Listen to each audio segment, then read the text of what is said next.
ಆತ್ಮೀಯ H16 news ಅರ್ಥಾತ್ ಹೇ ಸೀತಾರಾಮಗೆ ಸ್ವಾಗತ. ನಾನು ನಿಮ್ಮ ಎಮ್ ಐ ಅಥವಾ ಮಲ್ಲಪ್ಪ ಜೋತವ.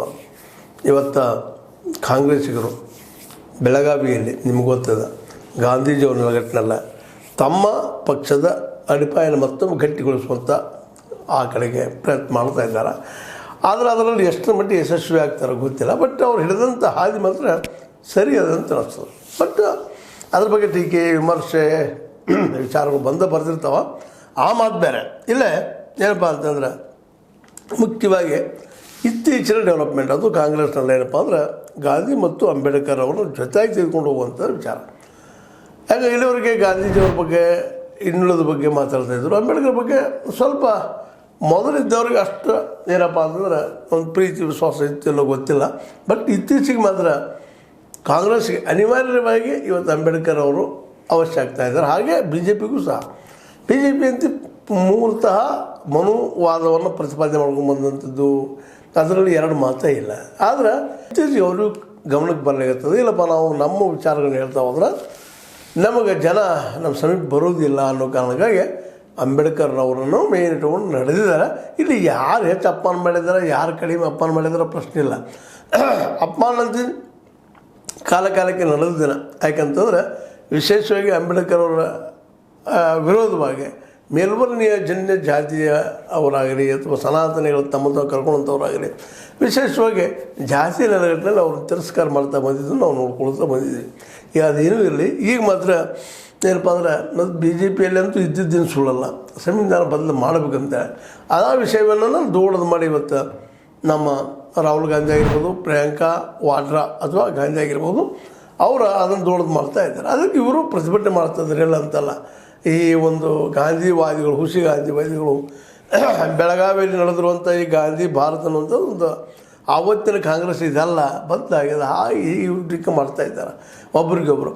ಆದರೆ ಇವತ್ತು ಇಬ್ಬರಿಗೂ ಅರ್ಥ ಆಗಲಿಕ್ಕತ್ತದ ಅಧಿಕಾರ ಸಲುವಾಗಿ ಗಾಂಧಿ ಮತ್ತು ಅಂಬೇಡ್ಕರ್ ಬೇಕನ್ನುವಂಥದ್ದೆಲ್ಲ. ಆದರೆ ಅದು ಅಧಿಕಾರಕ್ಕೆ ನಿಲ್ಲಲಾರದ ನಿಜವಾಗಿಯೂ ಈ ದೇಶ ಡೆವಲಪ್ಮೆಂಟ್ ಸಲುವಾಗಿ ನಿಂತರ ಭಾಳ ಉತ್ತಮ ಆಗ್ತದೆ. ಯಾಕಂದ್ರೆ ಆಯಿತು ಒಂದು ಕಾಲಕ್ಕೆ ಏನೋ ಯಾರಿಂದೋ ಏನಪ್ಪ ತಪ್ಪೋ ಒಪ್ಪೋ ಆಗಿ ಹೋಗಿದ್ದಾವೆ. ಬಿ ಜೆ ಪಿಯಿಂದ ಆಗಿರ್ಬೋದು ಅಥವಾ ಅವತ್ತಿನ ಏನಪ್ಪ ಅಂತಂದ್ರೆ ನಮ್ಮ RSSನಿಂದ ಆಗಿರ್ಬೋದು, ಅದ್ರ ಜೊತೆಗೆ ಜನಸಂಘದಿಂದ ಆಗಿರ್ಬೋದು, ಕಾಂಗ್ರೆಸ್ನಿಂದನೂ ಆಗಿರ್ಬೋದು ಆಗಿದ್ದಾವೆ ತಪ್ಪುಗಳು. ಕೆಲವೊಂದು ಅಪರಾಧಿ ತಪ್ಪುಗಳಾಗಿರ್ಬೋದು, ಇನ್ನು ಕೆಲವೊಂದು ತಪ್ಪುಗಳು ಆಗಿರ್ಬೋದು. ಇಲ್ಲಂತಲ್ಲ. ಯಾಕಂದರೆ ಗಾಂಧೀಜಿಯವ್ರನ್ನ ಹೊಡೆದಂಥ ಗೋಡ್ಸೆ ಅವರು ವೀರ ಸಾವರ್ಕರ್ ಶಿಷ್ಯರು ಅನ್ನೋದೇನು ಸುಳ್ಳೇನಲ್ಲ. ಹೀಗಾಗಿ ಒಂದಕ್ಕೊಂದು ಅದನ್ನು ಮಾತಾಡ್ತಾ ಹೋಗೋದ್ರಲ್ಲಿ ಏನೂ ಅರ್ಥಿಲ್ಲ. ಇವತ್ತೇನೋ ಮನಪರಿವರ್ತನೆ ನಿಜವಾಗಿಯೂ ಆಗಿದ್ದಾರೆ ಬಿ ಜೆ ಪಿಗರು. ಅಧಿಕಾರ ಸಲುವಾಗಿ ಮಾತ್ರ ಇದನ್ನು ಕೇಳಲಾರದ ಮತ್ತು ಕಾಂಗ್ರೆಸ್ಸಿಗರು ಸಹಿತ ಅಧಿಕಾರ ಸಲುವಾಗಿ ಮಾತ್ರ ಬಳಸಲಾರದ ನಿಜವಾದ ಗಾಂಧಿ ಸಿದ್ಧಾಂತವನ್ನು, ಗಾಂಧಿಯ ಬದುಕನ್ನು, ಜೊತೆಗೆ ಅಂಬೇಡ್ಕರ್ ವಿಚಾರಗಳನ್ನು ಮತ್ತು ಅಂಬೇಡ್ಕರ್ ಗಾಂಧೀಜಿಯವರಷ್ಟು ಈ ದೇಶವನ್ನು ಅರಿತವ್ರು ಮತ್ತೊಬ್ಬರು ಯಾರೂ ಇಲ್ಲ. ಯಾಕೆಂದರೆ ಇಲ್ಲಿ ಜಾತಿ ಸಮಸ್ಯೆ, ಇಲ್ಲಿ ಧರ್ಮದ ಸಮಸ್ಯೆ, ಇಲ್ಲಿ ಬಡತನ ಸಮಸ್ಯೆ, ಶಿಕ್ಷಣ ಸಮಸ್ಯೆ, ಆರೋಗ್ಯ ಸಮಸ್ಯೆ, ಯಾವ ಸಮಸ್ಯೆ ತೊಗೊಳ್ತಿರ್ತವ್ರಿ ಎಲ್ಲ ಬರದ ಕಾರಣ ಅವುಗಳೆಲ್ಲ ಸಮೀಪದಿಂದ ನೋಡಿ ಅನುಭವಿಸಿ ಅದು ಮದ್ದನ್ನು ಪರಿಹಾರ ಹುಡುಕೋ ಪ್ರಯತ್ನ ಮಾಡಿದಂಥವ್ರು ಅಂಬೇಡ್ಕರ್ ಮತ್ತು ಗಾಂಧಿಯವರು. ಹೀಗಾಗಿ ಅವ್ರನ್ನು ಬರೀ ಅಭ್ಯಾಸ ಮಾಡಿ ಬಿಡೋದು ಅಷ್ಟೇ ಅಲ್ಲ, ಅವ್ರನ್ನ ಇವತ್ತಿನ ಬದುಕಿಗೆ ಅಳವಡಿಸ್ಕೊಳ್ಬೇಕಾಗಿದೆ. ಆ ದಿಶೆಯಲ್ಲಿ ಈ ಗಾಂಧಿ ಭಾರತ ಅನ್ನುವಂಥ ಏನು ಮಾಡ್ತಾ ಇದ್ದಾರೆ 100 ವರ್ಷದ ಸಂದರ್ಭದಲ್ಲೇ ಅದು ನಿಜವಾಗಿಯೂ ಕಾರ್ಯರೂಪಕ್ಕೆ ಬಂದರೆ ಭಾಳ ಉತ್ತಮ. ಯಾಕಂದರೆ ಇವತ್ತು ನಮಗೂ ಗೊತ್ತದ ಇಲ್ಲೇನು ಈ ನಾಯಕರು ಕೂಡಿದ್ದಾರೆ ಇವರೆಲ್ಲರೂ ಉದಾಹರಣೆಗೆ ನೀವು ಒಂದು ದೊಡ್ಡಕೊಳ್ಬೇಕಾದ್ರೆ ಈಗಾಗಲೇ ನಮ್ಮ ಏನಪ್ಪ ಅಂತಂದ್ರೆ ಈ ವಿಶೇಷವಾಗಿ ಛಲವಾದಿಯವರು ನಮ್ಮ ಶಾಸಕರಂಥ ಛಲವಾದಿ ನಾರಾಯಣ ಸ್ವಾಮಿಗಳಂತ ಓಪನ್ ಆಗಿ ಇವರು ವಿರೋಧ ಮಾಡಿದ್ದಾರೆ. ಇವ್ರು ಎಂಥ ಗಾಂಧಿವಾದಿಗಳು ಅಂತೇಳಿ. ಯಾಕಂದ್ರೆ ಇಲ್ಲಿ ಯಾರೂ ಸಾರಾಯಿ ಬಿಟ್ಟಂಥವ್ರು ಯಾರೂ ಇಲ್ಲ. ಗಾಂಧೀಜಿಯವ್ರ ಮೂಲತಃ ಸಾರಾಯಿ ವಿರೋಧಿಗಳು. ಆ ದೇಶ ಹಾಳಾಗ್ತದೆ ಅಂತ ಹೇಳಿದಂಥವ್ರು. ಈಗೇನು ಇವರೆಲ್ಲ ಇದ್ದಾರೆ ನಾಯಕರು, ಇವತ್ತಿನ ನಾಯಕರು ಕಾಂಗ್ರೆಸ್ಸಿಗರು, ಇವ್ರು ಯಾರು ಸಾರಾಯಿಂದ ದೂರ ಇದ್ದಾರೆ ಅನ್ನುವಂಥ ಪ್ರಶ್ನೆಯನ್ನು ಎತ್ತುವ ಮೂಲಕ ಇವರೆಲ್ಲ ನಕಲಿ ಗಾಂಧಿವಾದಿಗಳು ಅಥವಾ ನಕಲಿ ಕಾಂಗ್ರೆಸ್ಸಿಗರು, ಆವತ್ತಿನ ಅಸಲಿ ಕಾಂಗ್ರೆಸ್ ಬೇರೆ ಅಂತೇಳಿ ಟೀಕಾ ಮಾಡಿದ್ದಾರೆ. ಅದು ಇನ್ನು ಸುಳ್ಳಂತಲ್ಲ. ಹೀಗಾಗಿ ಇವತ್ತು ಈ ನಕಲಿ ಗಾಂಧಿವಾದಿಗಳು ನಂಬಲಿಕ್ಕೆ ಹೋಗ್ಬಾರ್ದು ಅವ್ರು ವಾದ ಮಾಡ್ತಾಯಿದ್ದಾರೆ. ಬಟ್ ಅವ್ರಾಗಲೇ ಇವರು ಪರಿವರ್ತನೆ ಆಗಿದ್ದಾರೆ ಅಧಿಕಾರ ಸಲುವಾಗಿ. ಇವತ್ತು ಇಲ್ಲಪ್ಪ ಗಾಂಧಿನ ಅನಿವಾರ್ಯಪ್ಪ ಈ ದೇಶಕ್ಕೆ, ಅದ್ರ ಜೊತೆಗೆ ಅಂಬೇಡ್ಕರ್ ಅನಿವಾರ್ಯಪ್ಪ ಅಂತೇಳಿ.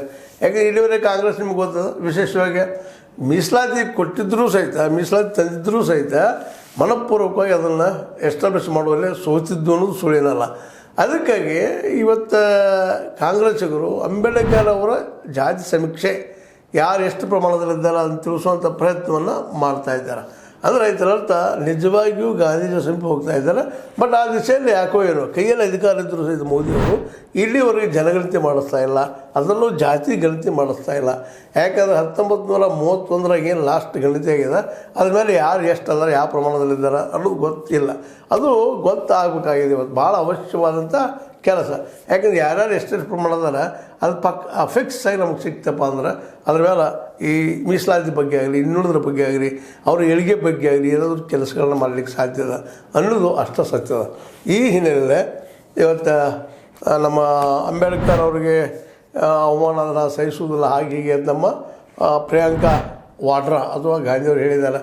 ಇದರರ್ಥ ಬಿ ಜೆ ಪಿ ಅಪಮಾನ ಮಾಡ್ತಾರೆ, ಹಾಗೆ ಹೀಗೆ ಇವ್ರ ಬಿಡಿಸೋ ಪ್ರಯತ್ನ ಮಾಡ್ತಾರೆ. ಅದಿರಲಿ ಒಂದು ಕಡೆ, ಮತ್ತು ಅದು ಸುಳ್ಳು ಅಲ್ಲ. ಮ್ಯಾಕ್ಸಿಮಮ್ ಪ್ರಮಾಣದಲ್ಲಿ ಇಲ್ಲಿವರೆಗೆ ಬಂದಂತಹ ವಿಚಾರಧಾರೆಗಳನ್ನು ಗಮನಿಸಿದಾಗ ಹೌದಪ್ಪ ಇವೆಲ್ಲ ವಿರೋಧ ಮಾಡಿದ ಜನ ಇವರೆಲ್ಲ ಅಂಬೇಡ್ಕರ್ ಅಂದರೆ ಗೊತ್ತಾಗ್ತದೆ ಮೇಲ್ವರ್ಣೀಯರು.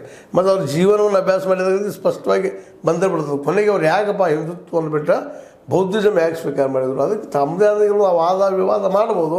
ಬಟ್ ಅವ್ರಿಗೆ ಹಿಂದೂ ಧರ್ಮದಲ್ಲಿ ಅದರಲ್ಲೂ ಜಾತಿ ವ್ಯವಸ್ಥೆಯಿಂದ ಭಾಳಷ್ಟು ಅವಮಾನ ಆಗಿದ್ದರಿಂದಾಗಿ ಅವರ ಹಿಂದುತ್ವ ಅಥವಾ ಹಿಂದೂ ಧರ್ಮವನ್ನು ಬಿಟ್ಟು ಬೌದ್ಧ ಧರ್ಮ ಸ್ವೀಕಾರ ಮಾಡಿದ್ರು ಅಷ್ಟ ಸತ್ಯ, ಸ್ವೀಕಾರ ಮಾಡಿದರು ಅನ್ನೋದು ಅಷ್ಟ ಸತ್ಯದ. ಈ ಎಲ್ಲ ನೆಲೆಯಲ್ಲಿ ಇವತ್ತೇನೋ ಗಾಂಧಿ ಭಾರತ ನೆಲೆಗಟ್ಟಿನಲ್ಲೇ ಬೆಳಗಾವಿಯಲ್ಲಿ ಸದ್ದು ಮಾಡುತ್ತಿರುವಂಥ ನಮ್ಮ ಕಾಂಗ್ರೆಸ್ಸಿಗರು ನಿಜದ ಅರ್ಥದಲ್ಲಿ ಗಾಂಧೀಜಿಯ ಅರ್ಥ ಸಿದ್ಧಾಂತವನ್ನು ಇಲ್ಲಿ ನಾವು ಅನುಷ್ಠಾನಗೊಳ್ಳಿಕ್ಕೆ ಸಾಧ್ಯದನ, ಅಟ್ಲೀಸ್ಟ್ ಕರ್ನಾಟಕದ ಮಟ್ಟಿಗೆ ಅನ್ನುವಂಥದ್ದು ಸಹಿತ ಇವತ್ತು ನಾವು ಪ್ರಶ್ನೆ ಮಾಡ್ಕೊಳ್ಳೋದು. ಯಾಕಂದ್ರೆ ಈಗಾಗಲೇ ಗಾಂಧಿಯವರು ಹೇಳಿದರು ಗ್ರಾಮ ರಾಜ್ಯ ಆಗಬೇಕು, ಅಲ್ಲಿ ಭ್ರಷ್ಟಾಚಾರ ಇರಬಾರ್ದು, ಪ್ರತಿಯೊಬ್ಬ ಗ್ರಾಮದಲ್ಲಿರುತ್ತಂಥ ವ್ಯಕ್ತಿಗೆ ಅವನ ಹಕ್ಕು ಕರ್ತವ್ಯಗಳು ಗೊತ್ತಾಗಬೇಕು, ಏನು ಎಲ್ಲ ತಿಳಿಬೇಕು, ಶಿಕ್ಷಿತನಾಗಬೇಕು, ಜೊತೆಗೆ ಆರ್ಥಿಕ ಬಲಾಢ್ಯನ ಆಗಬೇಕು, ಡಿಸೆಂಟ್ರಲೈಸ್ ಪವರ್ ಆಗೋದ್ರಿಂದ ಪ್ರತಿಯೊಬ್ಬರು ಅಧಿಕಾರ ಸಿಗೋ ಸಾಧ್ಯತೆಗಳಿದ್ದಾವೆ. ಇಂಥವೆಲ್ಲ ಅನೇಕ ವಾದಗಳನ್ನು ಮಾಡಿದರು. ಆ ದಿಶೆಯಲ್ಲಿ ಇನ್ನೂ ಶುರು ಮಾಡಿದರು, ಇಲ್ಲಂತಲ್ಲ. ರಾಜೀವ್ ಗಾಂಧಿಯವ್ರ ಕಾಲದಲ್ಲೇ ಆ ಒಂದು ಏನು ಪಂಚಾಯತ್ ರಾಜ್ಯವನ್ನು ಎಸ್ಟಾಬ್ಲಿಷ್ ಮಾಡಿದರು, ಕಾನೂನು ಮಾಡಿದರು, ನಂತರ ಅದರದ್ದು ಏನೋ ತಿದ್ದುಪಡಿ ಮಾಡಿದರು. ಹಿಂಗೆ ಮಾಡಿ ಮಾಡಿ ಮಾಡಿ ಇವತ್ತು ಈ ಒಂದು ಗಾಂಧೀಜಿ ವಿಚಾರಗಳು ಕೇವಲ ಹೆಂಗಪ್ಪ ಅಂತಂದ್ರೆ ಡೈರೆಕ್ಟ್ ಪ್ರಿನ್ಸಿಪಲ್ಸಾಗ ಅಷ್ಟಪ್ಪ ಅನ್ನೋಂಗದಾವ. ಆ್ಯಕ್ಚುಲಿ ಇದ್ರಾಗ ಬೈದವು ಏನೋ ನಮ್ಮ ಕಾನೂನು ರೂಪದಾಗ ಆಗಬೇಕಾಗ್ಯದ, ಇನ್ನೂ ಆಗಿಲ್ಲ, ಇನ್ನೂ ಆಗಬೇಕಾಗ್ಯದ. ಯಾಕಂದ್ರೆ ಡೈರೆಕ್ಟ್ ಪ್ರಿನ್ಸಿಪಲ್ಸಾಗ ಭಾಳ ಒಳ್ಳೆಯ ವಿಚಾರಗಳಿದ್ದಾವೆ ಗಾಂಧೀಜಿಯವರು. ಅವುಗಳನ್ನು ಕರ್ತವ್ಯ ರೂಪದಲ್ಲಿ ಅಥವಾ ಹಕ್ಕಿನ ರೂಪದಲ್ಲಿ ತಂದ್ರೆ ಇನ್ನೂ ಒಳ್ಳೆಯ ಕೆಲಸಗಳು ಆಗೋ ಸಾಧ್ಯತೆಗಳಿದ್ದಾವೆ. ಅದಕ್ಕಾಗಿ ಇವತ್ತು ಈ ಒಂದು ಗಾಂಧೀಜಿಯನ್ನು ನೆನೆಯುತ್ತಾ ಏನಪ್ಪ ಅಂದ್ರೆ ಪ್ರಿಯಾಂಕ ಗಾಂಧಿ ವಾಡ್ರಾ ಅಥವಾ ಗಾಂಧಿಯವರಾಗಿರ್ಬೋದು, ಇನ್ನುಳಿದವರಾಗಿರ್ಬೋದು, ಇವರು ಇವತ್ತು ಜೈ ಜೈ ಬಾಪು, ಮುಂದೆ ಜೈ ಭೀಮ್, ಜೈ ಸಂವಿಧಾನ ಅನ್ನುವಂಥ ಒಂದು 3 ಘೋಷಣೆ ಇಟ್ಕೊಂಡು ಈ ಮೂಮೆಂಟನ್ನು ಶುರು ಮಾಡಿದ್ದಾರೆ. ಇವುಗಳ ಅನುಷ್ಠಾನಗೊಳಿಸೋದು, ಇವುಗಳನ್ನ ಆಚರಣೆ ತರೋದು ಅಂದಷ್ಟು ಸುಲಭ ಇಲ್ಲ. ಯಾಕಂದ್ರೆ ಈಗಾಗಲೇ ಆರಂಭದಲ್ಲಿ ಹೇಳಿದ ನಮ್ಮ ಶಾಸಕರಾದಂಥ ವಿರೋಧ ಪಕ್ಷದ ನಾಯಕರು, ವಿಧಾನ ಪರಿಷತ್ ಸದಸ್ಯರಾದಂಥವರು ಏನು ನಮ್ಮ ಛಲವಾದಿ ನಾರಾಯಣರವರು ಏನು ಟೀಕೆ ಮಾಡಿದ್ದಾರೆ. ಬರೀ ಬಾಯಿ ಮಾತಲ್ಲಿ ಆಗಬಾರದು, ನಿಜವಾಗಿ ಗಾಂಧಿವಾದಿಗಳು ಆಗಬೇಕು ಅನ್ನುವಂಥ ಮಾತನ್ನು ಮಾತಾಡಿದ್ದಾರೆ. ಅಂಬೇಡ್ಕರ್ ವಾದ ನಿಜವಾಗಿ ತರಬೇಕಂತ ಮಾತಾಡಿದ್ದಾರೆ. ಅದು ಒಂದು ಸಾಂದರ್ಭಿಕವಾಗಿ ಬಂದಿದ್ದರೂ ಸಹಿತ ವಸ್ತುಸ್ಥಿತಿ ಹಾಗೆ ಇದೆ. ಈ ಎಲ್ಲ ನೆಲೆಯಲ್ಲಿ ಇವತ್ತು ಕಾಂಗ್ರೆಸ್ ಇದ್ದು ಮರುಹುಟ್ಟು ಪಡಿಬೇಕಾಗಿದೆ. ಮತ್ತು ಈ ದೇಶಕ್ಕೆ ಹೊಸ ಒಂದು ಈ ಇದ್ದ ಸಂವಿಧಾನವನ್ನು ಉಳಿಸ್ಕೊಂಡು ಹೋಗುವಂಥ ಒಂದು ಹೊಸ ಪ್ರಯತ್ನ ಇವರಿಂದ ಆಗಬೇಕಾಗಿದೆ. ಅದು ಅಂದ್ಕೊಂಡಷ್ಟು ಸುಲಭ ಇಲ್ಲ. ಯಾಕಂದರೆ ಈಗಾಗಲೇ ಬಿ ಜೆ ಪಿಗರು ಭಾಳಷ್ಟು ಬಲಿಷ್ಠರಾಗಿದ್ದಾರೆ ಅನ್ನೋದು ನಿಮಗೂ ನಮಗೆ ಗೊತ್ತು. ಜೊತೆಗೆ ಅವ್ರಿಗೆ ದೊಡ್ಡ ಸಂಘಟನೆ ಇದೆ RSS ಅನ್ನುವಂಥದ್ದು. ಹೀಗಾಗಿ ಬೆಳಗಾವಿ ಅಧಿವೇಶನ ಒಂದಿಷ್ಟು ಇವರಿಗೆ ನಮ್ಮ ಕಾಂಗ್ರೆಸ್ಗೆ ಬೂಸ್ಟ್ ಆಗ್ಬೋದು ವಿನಃ ಇದನ್ನು ಶಾಶ್ವತ ಪರಿಹಾರ ಅಲ್ಲ. ಎಲ್ಲಿಯವರೆಗೆ ಗಾಂಧೀಜಿಯವ್ರನ್ನ ನಿಜದ ಅರ್ಥದಲ್ಲಿ ಅಳವಡಿಸಿಕೊಳ್ಳೋದಿಲ್ಲವೋ ಅಲ್ಲಿಯವರೆಗೆ ಈ ಕಾಂಗ್ರೆಸ್ಸಿಗೆ ಹೊಸ ಶಕ್ತಿ ಬರೋದು ಭಾಳ ಕಷ್ಟ. ಆದರೂ ಪ್ರಯತ್ನ ಮಾಡ್ತಾಯಿದ್ದಾರೆ. ಪ್ರಯತ್ನಕ್ಕೆ ಎಲ್ಲರೂ ಸಪೋರ್ಟ್ ಮಾಡಬೇಕಾಗಿತ್ತು ಅನ್ನಿಸ್ತದೆ. ಅದೇನೋ ಆಗಲಿ, ಅಂಬೇಡ್ಕರ್ ಅವರೇ ಅವಮಾನ ಆದರೆ ಮತ್ತೇನೋ ಅದನ್ನು ನಾವು ಸಹಿಸುವುದಿಲ್ಲ ಪ್ರಿಯಾಂಕ ಅವ್ರು ಹೇಳೋದು ಒಂದು ರೀತಿಯಿಂದ ಇಲ್ಲಿಯ ಮೇಲ್ವರ್ಣ ಜನ್ಯ ಜಾತಿಗಳಿಗೂ ಎಚ್ಚರಿಕೆ ಕೊಡಲಿಕ್ಕಿದ್ದಾರೆ. ಅವರು ಅವ್ರ ಮೇಲೆ ಶೋಷಣೆ ನಿಲ್ಲಿಸ್ರಿ ಮಾಡ್ರಿ ಅಂತೇಳಿ ನೋಡೋಣ ಏನಾಗ್ತದೆ. ಯಾಕಂತಂದ್ರೆ ಇದು ಒಂದೇ ದಿನದಲ್ಲಿ ಬಗೆಹರಿಯುವಂಥದ್ದೆಲ್ಲ, ನಿರಂತರ ಹೋರಾಟ ಮಾಡ್ತಾ ಇರಬೇಕಾಗ್ತದೆ. ಆ ದಿಶೆಯಲ್ಲಿ ರಾಹುಲ್ ಮತ್ತು ಪ್ರಿಯಾಂಕ ಅವರು ಹೆಜ್ಜೆ ನಿಲ್ತಾ ಇದ್ದಾರೆ ಅನ್ನೋದು ಒಂದು ಸಮಾಧಾನಕರ ವಿಷಯ ಅಂತ ಹೇಳ್ತಾ, ಇದು ನಿಮ್ಗೆ ಲೈಕ್ ಆಗಿರ್ಬೋದು. ಲೈಕ್ ಮಾಡಿಸಿ ಬಟ್ ಕಮೆಂಟ್ ಮಾಡಿ, ಜೊತೆ ಸಬ್ಸ್ಕ್ರೈಬ್ ನಿಲ್ಲಿಸ್ಲಿಕ್ಕೆ ಹೋಗಬೇಡ್ರಿ. H16 ನ್ಯೂಸ್ ಅರ್ಥಾತ್ ಹೇ ಸೀತಾರಾಮಿಗೆ ಸತ್ಯ ಕೈಗೊಂಡು ಬಂದ